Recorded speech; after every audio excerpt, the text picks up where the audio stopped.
saya Mandahani Anggraini dari kelas 2 KS2. Di sini saya akan mempresentasikan hasil analisis perbandingan antara perhitungan tebal perkerasan kaku dari jurnal acuan dengan perhitungan MDPJ. Sebelumnya, saya akan menjelaskan dulu metode-metodenya, yaitu jurnal acuan yang saya pakai ini menggunakan metode ASTO 1993 dan metode Bina Marga. Dan perhitungan saya itu menggunakan metode MDPJ.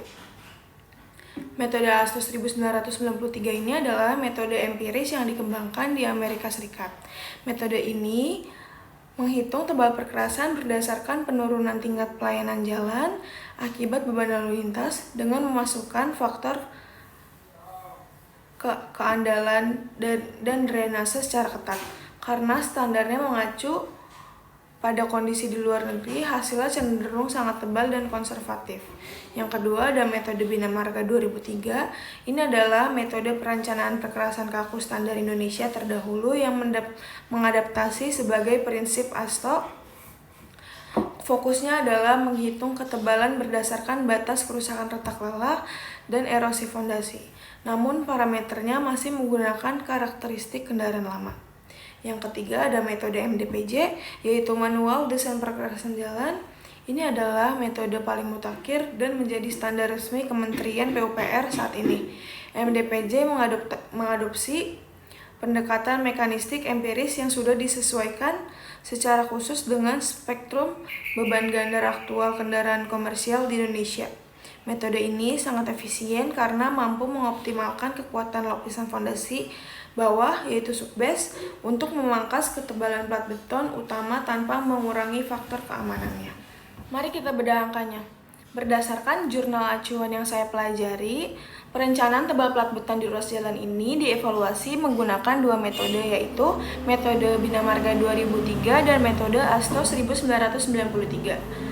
Dengan metode Bina Marga tahun 2003 menghasilkan ketebalan 23 cm, sedangkan metode ASTO 1993 menghasilkan angka yang jauh lebih tebal, yaitu 33 cm.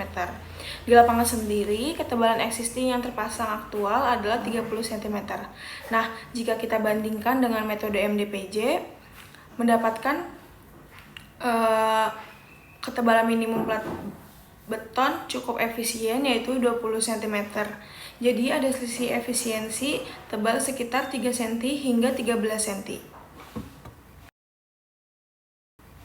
Pertama, perbedaan dasar parameter input lalu lintas. Metode ASTO 1993 di jurnal menghasilkan angka sangat tebal karena memasukkan faktor keamanan jangka panjang yang sangat konservatif, seperti nilai reliability 90%.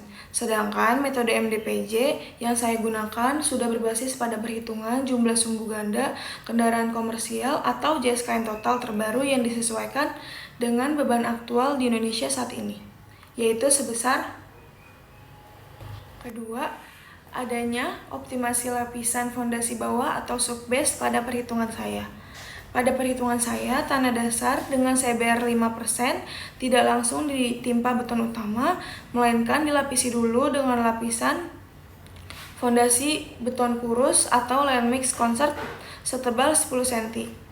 Adanya lapisan fondasi beton kurus ini mendongkrak nilai CBR efektif tanah dasar kita secara drastis hingga mencapai 52%.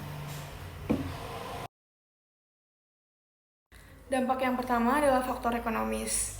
Ketebalan 20 cm menggunakan metode MDPJ otomatis akan memotong volume kebutuhan beton secara masif jika dibandingkan dengan ketebalan lapangan yang 30 cm ataupun ASTO yang 33 cm.